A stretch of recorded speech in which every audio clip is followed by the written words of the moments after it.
While I was walking up to the stage, I realized how white sneakers have taken over our lives. If you want to party, white sneakers. If you want to go for a conference, white sneakers. If you want to hit the gym, white sneakers again. And no, Puma and Nike are not our sponsors. The reason why I'm obsessing about white sneakers today is because it reminds me of digital advertising and how brands are proudly wearing it, no matter what their age, their size, or the occasion.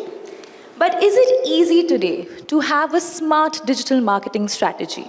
And how difficult is it really to cut through that digital hype? Well, to answer that question, we have some of the smartest digital minds from the industry today. So thank you guys, thank you for joining us. Let me start with something very interesting. We've really usually heard about what to do in digital marketing, what are the strategies that really work. I'd like to know from each one of you, what is it that you should not do in digital marketing? We talk about how it is for all seasons, but it's very different from mass media, right? So Shraddha, can we start with you? Hi everyone, thank you for calling us here. Everybody's comfortable with English, Hindi both? Yeah, okay, awesome. So Manas was giving me hints what to say. I think one thing that brands should definitely not do when it comes to giving us briefs by saying we need a social media service. I think they should tell us what's their brand and business problem and then leave it to us as experts to come back to them. Yeah? And as agencies, I think we should not go and say, bhai hum sab kar denge tumhare liye, hum bich jayenge, hum late jayenge. Right? We should definitely not tell them that, boss, I can do social media for you, I can do media buying, tech, SEO, aap bolo sab de denge. I remember there was a client of Tequila who came to me and said, Shraddha, I'm looking for SEO, I'm looking for social media, I'm looking for a website, and I'm looking for PR, and I said, wait, how many bottles do you want to sell? And he was like, 20,000 caskets. I said, I can sell that door to door. Why do you need to do 4 of them? Right? So I think the bigger problem in terms of understanding, not selling you guys, but I have a mix of good 45 to 47 services at my agency. But I don't think anybody needs all of that. Definitely not in the same year and the same time. So we should not do everything together. Less is more, go deeper, non-sexual, but that's what I meant. Soumya, what would you say?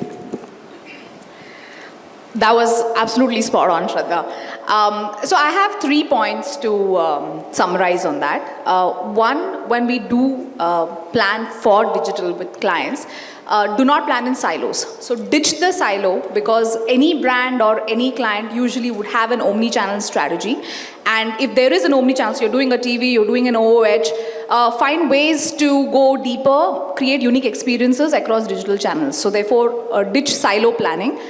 Second is stop being myopic in the way, don't be myopic in the way you plan your media, right? Which means that on the other hand, you map the consumer journey and then plan for marketing mapped with the consumer journey, which also allows us to then, let's say, understand how your client is going to discover you, how are you going to create immersion with your client, what kind of fandoms the client is a part of, what kind of music the client listens to or the customer listens to. Now that sort of planning actually helps us diversify our media plans as well, right? Because in an increasingly, let us say, digital world, when customers are going on to digital channels aggressively, you've also got to be able to control costs to some extent, which means that the deeper you go with where your customers are, the sharper your media planning gets.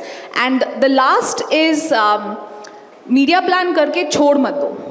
Because ultimately every buck spent on the digital channels or the media plan, first party data is of primary importance, again going back to the point of how we're going to optimize client budgets, right? So plan for data strategy, plan for first party data so that the value of the campaign that we've done goes on for a long time to come. So that's the 3 points. I'd like to break that order a little. Ashok, would you mind speaking next? And you've been in the industry for about 20 years. What is that one digital trend that ideally should be shown the door but continues to lurk around in the digital circuit?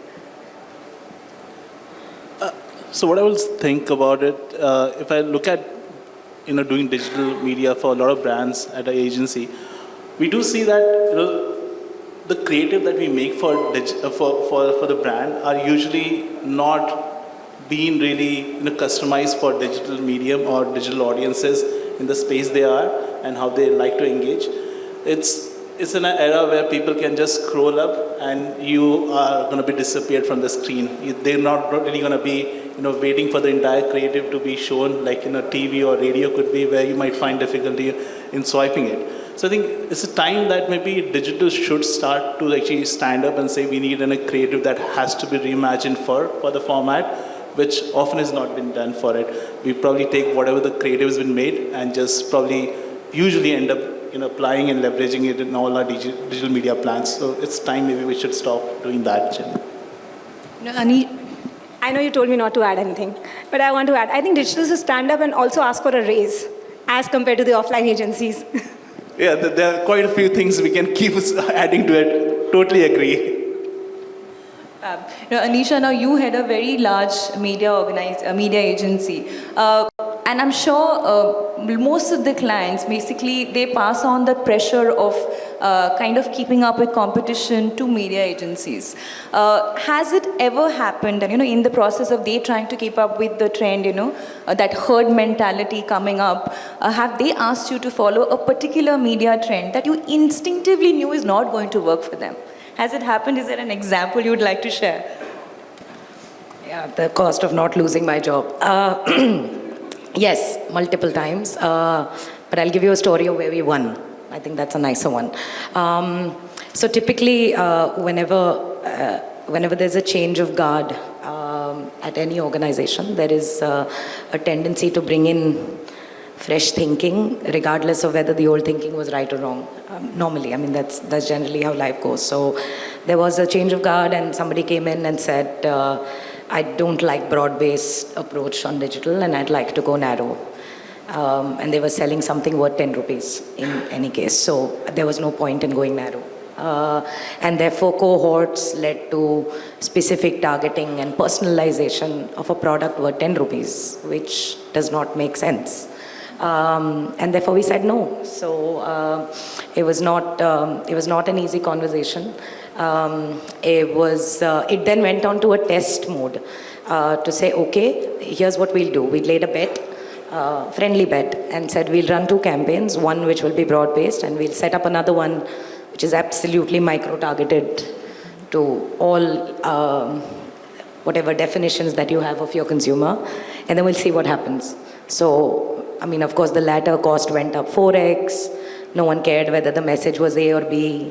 Number of products did not sell more than it was anyway supposed to. And then in the 4-week test, I think by week 2, they reversed the decision and said, okay, let's just go back to where we were. So I think one of the lessons I learned as part of that is it's okay to defend what you believe in, but more often than not, you may not be able to have the last win unless you're willing to go out there and test it out. So it's okay to stand up there and say, look, I don't believe in this, but I'll humor you and we'll do this for a bit. I won't waste a lot of money doing it, but then let's see what comes out of it. And then later, if you do recognize that this is not working, then at least the next recommendation will be questioned less. So yes, that has. And also that media agencies know it best. True that, touche. Dhwani, now Shebang has creative and media both.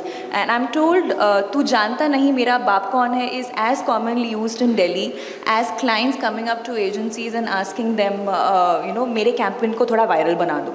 Now I want to know from you, have you firstly got such a request? And secondly, do you really have a formula, set of do's and don'ts on how to make a campaign viral? And I'm asking you because Poonam Pandey case is still very fresh in our heads. Huh? That was created by Shebang. Yeah. Thank you for inviting me. To answer your question, yes, we've got that kind of requests. Now, again, how do we navigate and how do we adhere to those requests is virality is, there's no surefire guaranteed formula in taking things viral. Something is working today, it might not work tomorrow, it might again work another week. So, as having said that, it is like a, let me put it in a way that it is a completely unpredictable, it is an inevitable thing to, make some things viral. But we do have, like a lot of media agencies definitely do have a proven set of framework and the strategies that have helped them to take a content go viral. I'll give you a very classic example on a Cipla campaign that we had done, which was Inhalers Sahi Hai. That campaign resonated around it resonated around a girl who was who had an asthma and who was into dancing and who couldn't put her best foot forward. So the kind of appeal that campaign had touched, so sort of an emotional appeal. So as I said, it became super viral in parents that, okay, take this inhaler, but you can put your best foot forward, right? So the crux of this is touching an emotional appeal, touching a pop culture, the Gen Z culture that is going on. I think Spotify Rap has done a classic job over there. Then also with other strategies such as hyper-personalizations, the Cred Coin campaign, also hyper-personalization of, I'll quote an example of a boat campaign, like sharing the boat moment. I'm in my gym, I'm using my boat. I'm actually going to a party, I'm using my boat. So sort of a hyper-personalization approach which helps campaign goes viral. Sort of a humor appeal involving influencers, involving meme marketing and all of those. So there are set of approaches, defined strategies and frameworks that can help a campaign go viral. But again, I think the first P of marketing, which is product, has to be the core in order for it to go viral. So yeah, I'll conclude. Basically, to all the marketers out there, ouch, no formula. Frameworks, no formula. Now, Manas, let me come to you. Now, brands that advertise have always inspired more faith than those that don't. And fortunately or unfortunately, I think digital has a very low entry barrier when it comes to advertising on digital with regard to the kind of spends you have to put in. Do you feel that often brands use that as a smokescreen to kind of not come up with a great product and also have a poor customer service because it's digital, you can make a sale? So. Yeah, I'll try to answer it, in two ways. First, आप कभी, 1 crore खर्च करके brand track study नहीं करते हो. You don't need to do a brand track study if you've done a 1 crore spend, which is say decent amount, you spent on digital, like the way you do on TV. When you spend 20 crores, 30 crores, that's when you actually do a brand track study. But, that's been actually abused a lot in the digital framework when people say कि ये test out कर लेते हैं and then see कि Google पे कितना search volume बढ़ा है. I think that's a fallacy and most of the marketers do not understand that. When you spend money on TV, you don't ask people कि post click क्या हुआ. Because just because digital is measurable, it is under slightly more scrutiny, which I think also works in favor of digital because people know that there is a definite result which will come out of it, and which is why I think digital has grown also as a medium. And I'd agree because many a times if you look at the consumer journey of awareness, interest, desire and action, there are multiple different narratives which go to each individual from there, and I think it needs to be measured in that way only, and one size fits all does not really work on digital. If there is somebody who's into the fold of a brand, the communication to them has to be different. It needs to be measured. Is that guy coming back to me or not? So on and so forth. And each of these things need to be measured through a specific narrative. And I think which is what works very well in digital. Yes, it makes you spend a little less. It makes you test waters a little less. But at the end of the day, it's right sort of marketing and works very well for everybody, be it startups, who are bootstrapped, who don't have money. They might want to, just maybe ride the consideration set of it and, ride on the wave of, otherwise. I'll also try to give you an example. We back in the day, not right now, like maybe 7-8 years back when we used to work with Samsung laptops, it wasn't an entity then, maybe it's not right now also. But back in the day, Dell and HP used to spend a lot. And the marketing manager came to me and told me, कि boss, मेरे पास ना 20 लाख रुपए हैं महीने के करने के. So we told them कि इतने जो search volumes है, and you don't need to advertise yourselves, you don't have the money, please go out there and where customers are looking for you on search engine marketing, just put your money there and be there. Had he had like almost 2 crores, I would have told him, many other things also, that you could do geo targeting on maybe, Nehru Place and the other places which are there, do a proper awareness campaign everywhere and then go about it. But because the money was only that much, my media plan and everything will change basis the appetite of the customer also. And the way they're growing, if it's a startup, they want conversions first and awareness later. If the consideration set allows you to get as much business through that money, I'll suggest you only that first. But if you have an appetite to spend more, I'll suggest you more, which probably is a better off spends than what you do on a television, because television would not even be measurable for you. So, that's my 2 cents on it. Shraddha, I'll officially give you an opportunity to add to that. So, the reason why I asked Manas that question is there are so many times that I've ordered stuff from Instagram because the product looked very pretty, and I've been massively disappointed because of the quality, and also because I was not able to return it because of the complex return policy. Yeah. So now in this case, a great ad, of course, seen at the right time, right place, can fool me once, but I'm not going to go back and be fooled again and again. So what is that one advice that you give agencies, especially first-time advertisers? What are the other checks that need to be in place before you come on digital? I think the first thing is get your product right. Because a good product can take us places. Like women here can relate to me a lot more. How many of you have started buying a lot more from Instagram rather than going to H&M's and Zara's? Any hands? Like I have done that. Sure. Yeah. Like I don't remember the last time I went to Zara except for basics. I have been shopping from Instagram a lot of fashion stuff, right? If the product is correct, we are okay. You also shop from Zara and H&M. Okay. But so the idea is that if the product is correct, you'll be able to find good customers, and you should hop onto any platform to sell, whether it's a pop-up store at a mall or it is digital, right? But then as you move up the ladder, right, everybody needs to understand that your customer service needs to be great and your experience needs to be great. So if your overall buying journey is good and your experience of the product is great or your customer service is great, you'll be able to do a great job.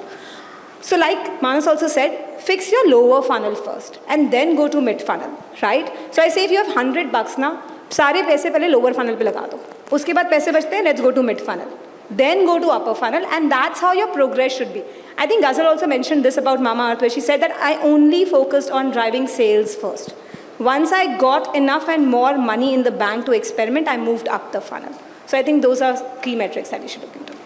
Also, I'd come to you next, Ashok, to elaborate on that. A lot of brands also jump into digital advertising, digital media, because of that hype around it, and also because it's the biggest medium for advertising and all of that. But do you feel that most brands jump into this in isolation without without having a compelling customer proposition or a focused digital strategy?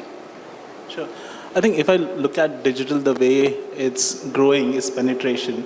I think we probably, depending on the number that we choose to look at it, is between 50 to 70%, depending on different reports. So, and that's not factoring in, under 18, users, whom most of the companies would not report. Yeah? So even if you look at, most of the kids are using moms and dad's phones. So like it's penetrating deep into every household for that matter of fact. So if I do think, if you are selling a product, you will have an audience to reach out to digitally. So that's established in many ways. Yeah. However, it makes a lot more sense for brand to do an introspection about who their key TG is. Let's say, for example, if brand caters to really, let's say, NCCS A audiences, the premium affluent audiences, perhaps there's no better channel for brand to invest on digital, within digital, maybe connected TV, because that's where maybe the affluent audiences are and you will have least of the spillages. Yeah. But if you cater to really a wide spectrum of audience, right, from someone who is NCCS A to B to C and to D also, and if you have maybe lesser money to deploy, you would want to probably, the objective is to create awareness, maybe and actually invest if the budget appetite allows, maybe TV, maybe print and so. As some of the panelists already said, if the focus is for them to drive sales, maybe digital again could come to really rescue for it. So I think a brand must definitely understand who their key TG is and where they are. What are their prominent channels where they will be most likely to be available at the least possible cost for it. Yeah? And that prioritization often will help them guide, where they should be looking to, whether they should really jump on digital bandwagon or not. But yeah, you got to need was the base foundation of you to be digitally available. You have to have a working website. You have to have fixed those way the consumer can interact and buy from you. Don't really invest without actually having that the foundation right for you. Anisha, do you agree? No, I'm finding this very fascinating because, and there might be a couple of opinions that I might have contrary to some of the people on the panel. And let me begin with where you left the previous question. So I'm completely on the other side. I would never begin with lower funnel. आपके पास budgets बड़े आते हैं ना? No, it's not that. Fundamentally, I think, forget digital for a minute. And I think for somebody who's created a product, just in simple English, I mean, if marketing didn't exist and media didn't exist and funnel and whatever other these words didn't exist, it's very simple. I made a product. I need to get people aware of the product. Some people have to try the product. They will talk about it and I will sell more. Fundamentally, I have to make people aware of the product. So if I don't put anything in the funnel, nothing is going to come in the lower part of it in any case. So look, I mean, if there was ever a trade-off to be made between an upper funnel and a lower funnel, I would trade off the lower. Because to my mind, if your product is compelling and if the message is compelling and it's reached the right person, the right people would be interested and they would pick it up anyway. It might be more hard working in the short term. The general instancy or the need of it being instant result might make it slightly more appealing. But I'm definitely a big believer of long-term brand building. It just, it stays with you forever versus, but of course, startups have investors have questions, there is a lot of that at play, I get it. But if you're asking me as an advertising purist, then no, I would reverse it. Manas very nicely picked up that mic, so I'm guessing he has a counter opinion. Yes. I think I would actually like to add something to what Anisha said, very much in alignment with her because we've clocked in sales for a lot of our brands with an awareness funnel. Now, we use platforms and platforms are algorithm driven. Usually the practice is to maybe run an awareness campaign on a top funnel, but why not run a sales campaign on a top funnel? Because the platforms will actually go and tap the transactional intent with driving awareness. So, and as she said correctly, that the product has to be right and we need to open up our funnel for the correct set of audiences. Which I feel that if we are directly tapping the bottom funnel, some other brand has opened up the funnel for, you don't know if the funnel is open for the correct set of audiences or not. So I think we need to open the doors to the right people. So I think gonna get long-term benefits. Also, it depends upon the life cycle of the customer also, right? Life cycle of the brand. Where they are they bootstrapped or do they have loads and loads of money to spend out there, or are they an early entrant or a late survivor out there? So I would want to send as much awareness campaigns to the brands as possible, but भाई पैसा ही नहीं अगर उनके पास तो क्या बोलोगे? पहले बेच first start selling, then maybe get some funding somewhere, then spend some more money out of it. I think that's where the entire life cycle of the brand would also, you know, come into play. हम सब awareness ही बेचना चाहते हैं कि कोई उसको scrutinize नहीं करे, just video views चला दो and then see, you know, what a brand track says in terms of the you know, search volumes going up and the other things going up. But you know, it also depends upon the brand's life cycle eventually. I'll just add one perspective to this. I think in a fairly complex matrix of media channels that exist today, this whole, the line is blurring between upper funnel and lower funnel. Okay, so even when we speak about lower funnel, I think what's important is, do we know the brand well? Do we know the product well? And are we leaving enough brand cues and experiences even while we're choosing the lower funnel channels, right? And you spoke about a very interesting point where you said entry barrier to digital is low. And I think on the flip side, you know, when you say entry barrier to digital is low, okay, you know, client has an X budget and then he wants to enter the digital channels and figure out what needs to be done, right? On the flip side, yeah. On the flip side, the entry barrier to even start a digital agency is very low. Okay, and because, you know, many startups are trying to acquire customers quickly, they miss the education part, right? And they take up transactional campaigns, which is where I think the lower funnel fails in a big way. We need to have a consulting approach to any business. It's not upper funnel, it's not lower funnel. Like I said, I genuinely believe that the lines are blurring. But it's a consulting approach that we need to take to clients. And there has to be a certain level of marketing maturity when you advise clients on what channels to go on to. And I think to that point, one of us, I think, covered the point of mapping the journey, telling you what you actually need, yeah, right, to reach your objective. So yeah. Sort of defining a North Star metric. Defining a North Star? Yeah, go for it. मतलब अगर मुझे billing बढ़ानी है तो मैं बेचूंगा ना यार. Why wouldn't I sell things, you know? But I would actually know what the customer problem is and tell them कि बॉस आपके पास इतना पैसा है तो आप इतना खर्चा करो, नहीं तो you know, you move on to and doing some awareness campaigns and otherwise. So like I also. said, budget is the first question, right? So if the client has a budget, I am very happy it takes less effort to run a upper funnel campaign than a lower funnel, at least in my agency. I'm sure other can differ. But let's understand this. आपको गाड़ी खरीदनी है. आप टॉमा से 3 brands के साथ शुरू करते हो, रिसर्च करते हो. आप एक ब्रांड डिलीट करते हो, 2 नए ब्रांड रिसर्च में ऐड कर देते हो, right? That's happening because you were in the mid funnel.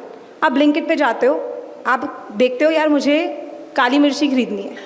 वहाँ पे कोई ब्रांड आता है, सही पैकेजिंग लग रही है, आज तक नाम नहीं सुना, आप खरीद लेते हो क्योंकि आपको उस वक्त सामान चाहिए. लेट्स बी ऑनेस्ट, अगर आप लोअर फनल में कोई सामान ढूंढ रहे हो, उस वक्त भी आपको एक नए ब्रांड की अवेयरनेस होती है. And depending on your stage and decision, you will choose to buy that brand. अब मेरे पास जो क्लाइंट आता है उसके पास 50 करोड़ का बजट नहीं होता है, ठीक है? Let's be honest about it. अब वो आ रहा है एक बजट के साथ और वो कह रहा है कि Shraddha, I am going to evaluate you on this entire campaign, right? I want to understand what can I drive. And let's be very honest, every MD, CMO sitting in the meeting wants sales at the end of the day, right? उसको अगर मैं जाके बोलूँगी कि आपका media views इतना आया है, तो क्लाइंट कभी खुश नहीं होगा, क्योंकि मैंने जितने व्यूज़ प्लान में प्रॉमिस किया उतनी तो औकात है डिलीवर करने की, उसमें कभी कोई टेंशन नहीं है, right? So at the end of the day, if we are talking about कि boss, I can, if you have 100 rupees budget, let's genuinely look at what can I drive in sales for you. 100 का 100 रुपया नहीं खर्च होगा उसमें, unless the budget is really small. उसके बाद budget बचता है, let's look at mid funnel, which is where the consumer is looking for. Let's say अगर वो फूड ब्रांड है तो वो रेसिपीज ढूंढ रहा है. लेकिन अगर आप कह रहे हो कि सिर्फ हमें अपर फनल में उसको टारगेट करना है सो दैट आफ्टर 3 years और after 3 months he can convert, I don't think the kind of client conversations I have, they will be very happy with that kind of an approach, and that's where I come from. Immediate results is what they see. So while this was a very interesting turn for the conversation, Everyone ended speaking. okay, another part of digital marketing, a very big part, is I think social media. We spoke about Instagram, and I think for many years, I think Facebook has been getting a bulk of spends. Unlike US, we have 3 or 4 big platforms here, 2, 3 actually. Are you seeing spends moving to other ingrown, new India-based social networks, or any other platform which are like just coming into the market besides Facebook? Is that trend upcoming and getting enforced? Okay, who would like to answer the Go for it. We haven't been doing much on the smaller platforms because maybe because of the type of clientele we have, we don't have to target slightly rural markets. But I can tell you that like in a couple of financial players whom we worked with, where they were going into the newer markets, we did use Moj and a couple of other social media platforms, and it worked decently.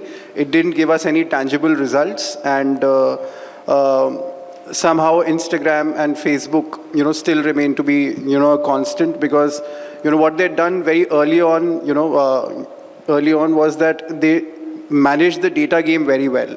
So a lot of those players who wanted to, foray into the newer areas also, these people have Instagram and Facebook in smaller towns also. So we can very much target through them, get concrete results, have good security, in terms of data as well. So we still are on the on Instagram, Facebook, and other platforms, but the smaller platforms not so much. I would say that it's also the type of brand you are servicing. If you are doing a Rajnigandha ad, probably, in smaller markets, in UP tier 2, tier 3 markets, you would still want to venture into that. But otherwise, I didn't see any much of usage there. It's good for interactivity, good for engagement. But largely, if I look at the conversion campaigns and reach campaigns there, it doesn't really work for me. But neither to that, while, you made a comparison with the US, and of course there are, more platforms which are active in the US, 70% आज भी Facebook है US में, okay? And then YouTube is at about 60-odd%. And the point is, I mean, it would have been great. I mean, I think we had Chingari, Moj, ShareChat. I think all of them made a great attempt to, create that niche. But what I do feel for India, what we need is we need a platform with global appeal. It's not India serving India, but India serving a global audience. And I think that will bring in the aspiration quotient for it to really take off. But otherwise, we are still playing with the same set of channels that are available to us right now. I really feel that rather than building a frequency in one single platform, lots of brands are going in a cross touch point thing. So, capturing not just Meta and Instagram, but also parallelly being launched on a various other platforms where that audience is present. So I think it has to be an audience first approach, not a platform first approach. And another thing is, with this increasing activity on digital, has the cost of customer acquisition also gone up considerably on this platform? And to what extent does personalization really help? Anisha, would you like to take that? Okay, so I might have a slightly left of center belief on this one, but I don't think cost of customer acquisition belongs to one media in any case. I think there's an interdependency of one media over the other. So looking at last click and looking at CAC like that, I don't think, first of all, is wise. Over a period of time, cost of advertising has gone up, attention of consumers has come down, and therefore cost of acquisition naturally will go up. That's just economics. It has nothing to do with digital or television or out of home or any of that. With respect to personalized, I mean, that's one part of your question. With respect to personalization, and I'll go back to the earlier example I quoted, I think the obsession of understanding consumers and creating cohorts is extremely high with marketers today. The problem, however, is specificity of communication hasn't caught up to the obsession of audiences, and I wish it did. My sense is that it's the same person you're talking to, whether he's seeing the ad on a television or a movie screen or a newspaper or a phone or a laptop. The difference is that when you're on his phone or his laptop, you're slightly more intrusive as compared to the other media in that sense. And therefore, the level of respect that you need to show with respect to communication should naturally be higher. And therefore, if it allows for personalization, then it allows for slightly more respectful conversation, which most advertisers don't do. So the ask, while the ask from the media agencies, I think, is very tight with respect to personalization, but personalization means nothing if your message is the same. And by changing colors, that doesn't mean you're personalizing anything. So that's where I am. I'll just add to the point that Anisha made. So while I think I completely agree on the point that the customer acquisition is eventually in a maybe an interplay between a lot of mediums. It's not actually one channel that really can solely drive. But if there are ways in which we are able to measure audiences and its effectiveness, I think personalization is given in digital world. You would want to do it. But what we probably would want to add to it, it's also the incremental or the propensity of purchase that it can deliver to be able to offset the CPM premium that we'll be paying. So let's say if you're going to target an audience, you're going to pay 50% higher PM, but if it can deliver, let's say, 150% higher conversion rate, it just makes sense for you to do that. You don't want to probably go over doing personalization for maybe thousands of cohorts, but maybe you want to look at doing personalization for maybe 10 that really makes sense for the brand to be able to create that delta in the overall business mix that you would want to go for. Another aspect I think is that, while technology can really enhance human interactions and AI has come into the process, apparently making things simpler for media agencies and digital agencies, are we at the risk of losing that human touch anytime soon? Is that at play here? Can I take that? Go for it. Okay. So, we've been working with AI for the last 9 years now, okay, well before generative AI.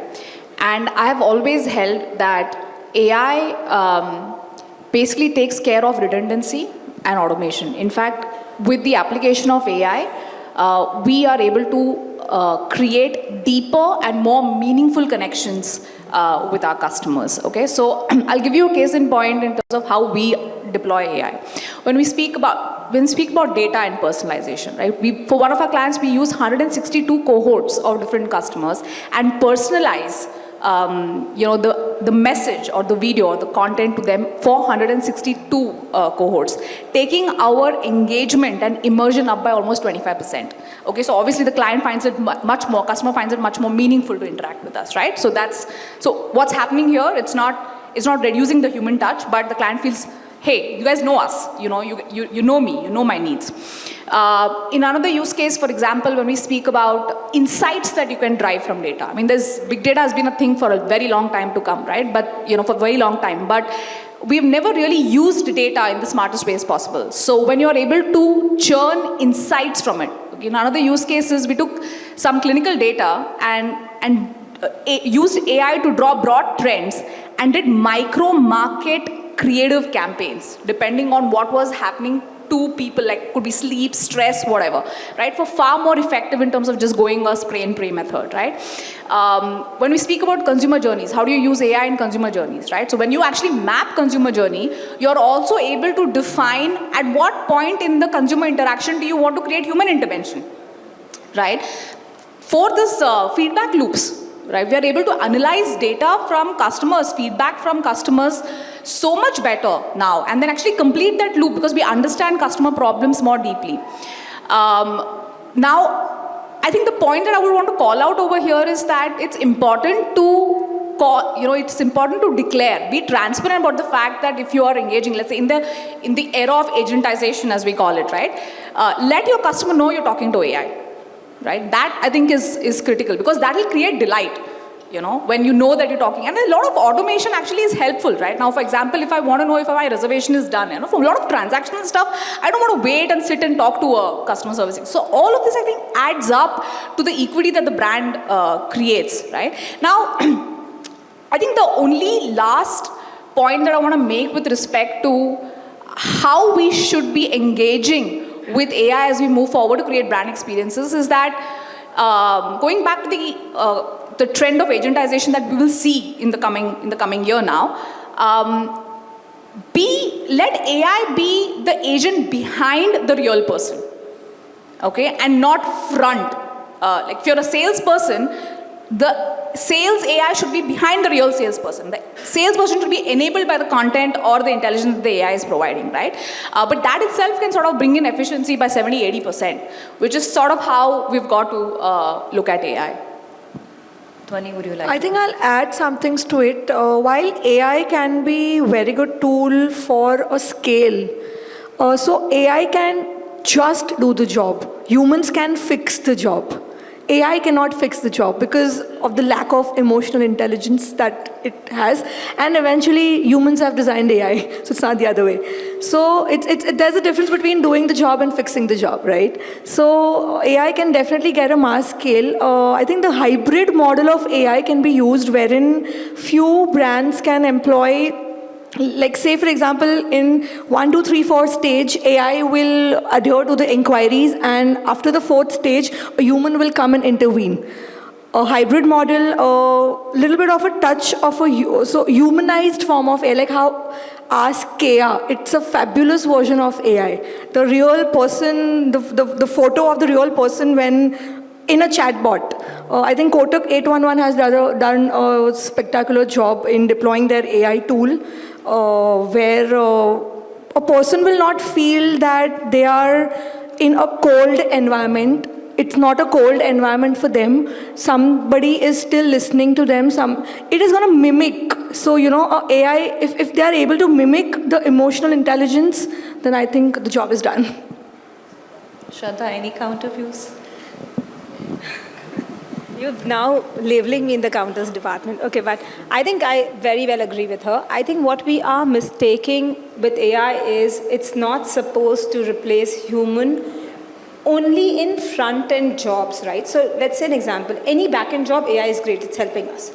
It's only when you're talking to an AI bot, you feel like, oh, are we losing our human touch? Or let's say if you're shooting and somebody loses a job, then you start questioning, are we losing our human touch, right?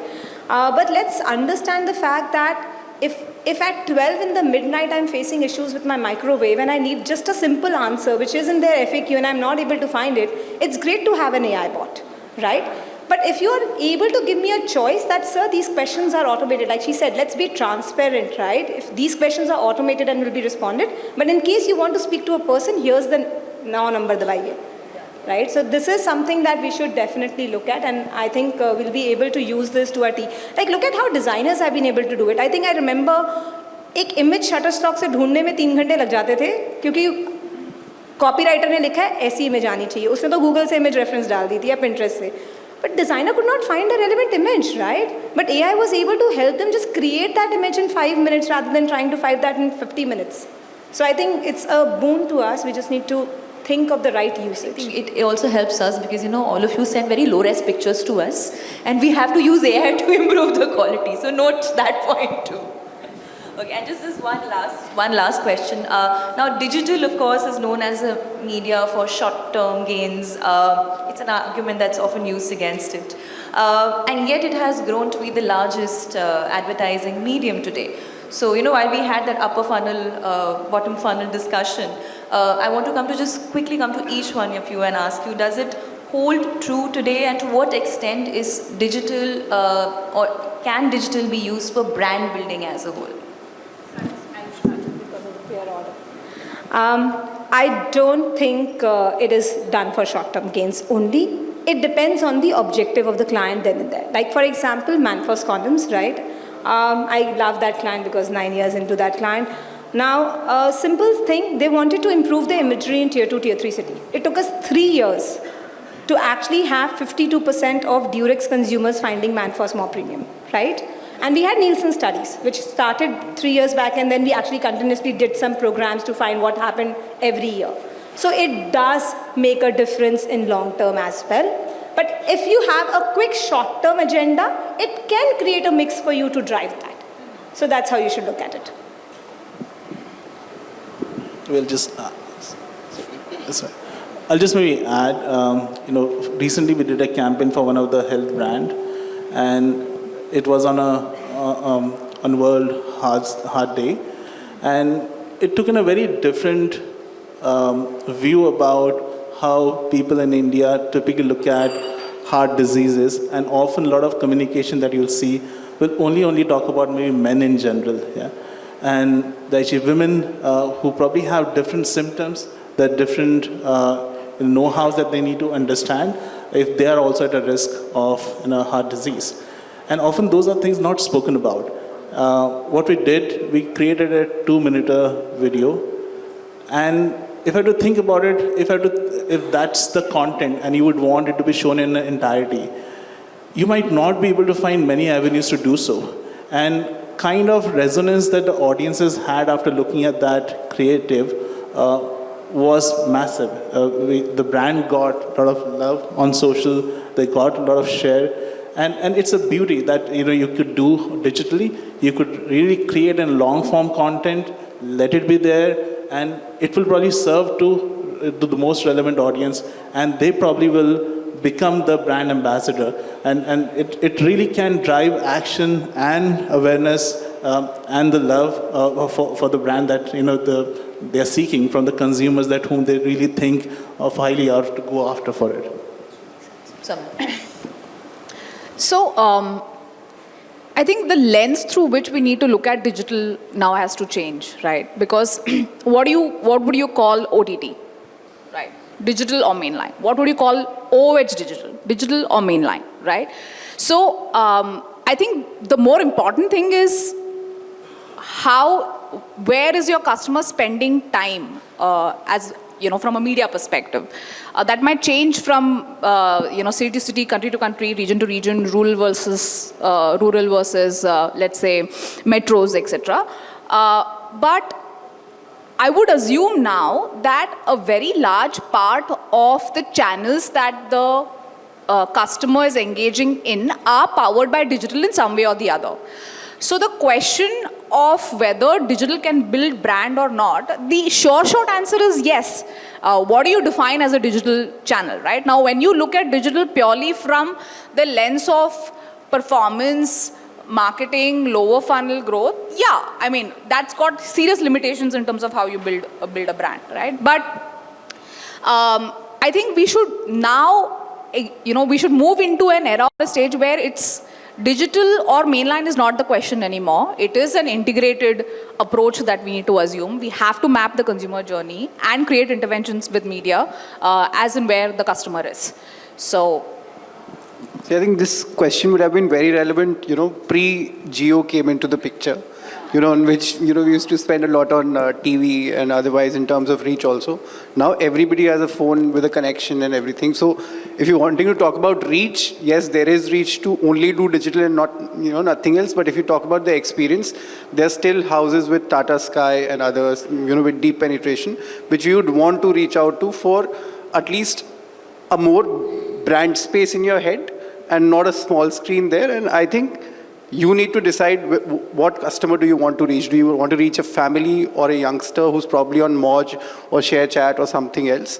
I think that's where the perspective should be, that we need to rationalize what the consumer is actually consuming and is he engaging also or not. While we don't really question TV when we advertise there, but अभी digital पे खर्चा करके you would ask कि post click क्या आया, इसने क्या खरीदा, क्या नहीं खरीदा.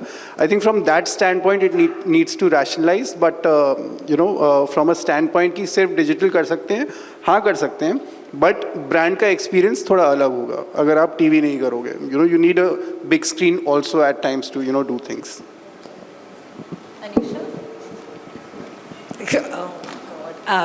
I'm having so much fun today. Before I answer that, I think one of the questions I want to ask advertisers is, please build brands. I think Vikram's not here, but that's what he said a few minutes ago, and that's true.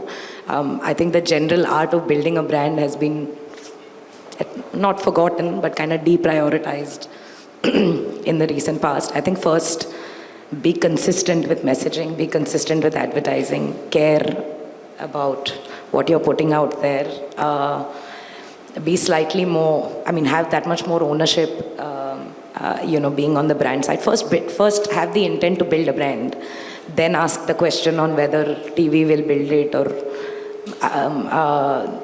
retail outlets will build it for you, or word of mouth will build it for you, or digital will build it. Somebody will build, no problem. But first you have an intent to build a brand. I think I work with Apple, and one of the things that I know about Apple is there is immense pride in the manner in which they deliver consistent brand building in the world. No one does it better than them. And the only reason for that is because they don't overcomplicate things. It's one thing, it's simple, it's out there, and it's consistent. So, yeah, I would change your question to say, first build a brand, And then when you do have the pure intent to do that, then some media will deliver it for you, including digital. It won't matter. I think I'll add a little bit on that. Planning on digital, offline, print, radio, I think it's still very tactical. What is the core of the brand?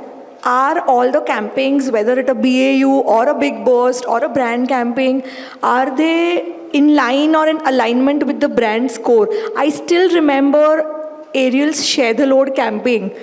It broke all the stereotypes. I mean, I think it went viral 3 times. Yeah, last year also it went viral, wherein the men's had started sharing that campaign. It was nothing to do with digital, by the way.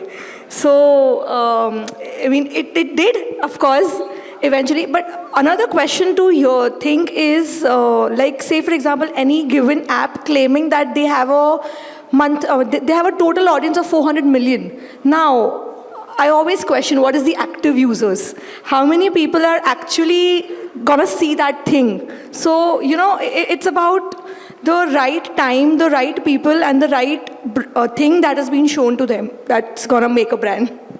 Super. So I think we come to a close, and I think we've nearly managed to put together a marketing handbook, especially on what not to do in digital marketing. And I'm slyly going to use some of this material in our cover story that's going to come out next week. So please watch out for that. And thank you so much for that absolutely fascinating chat.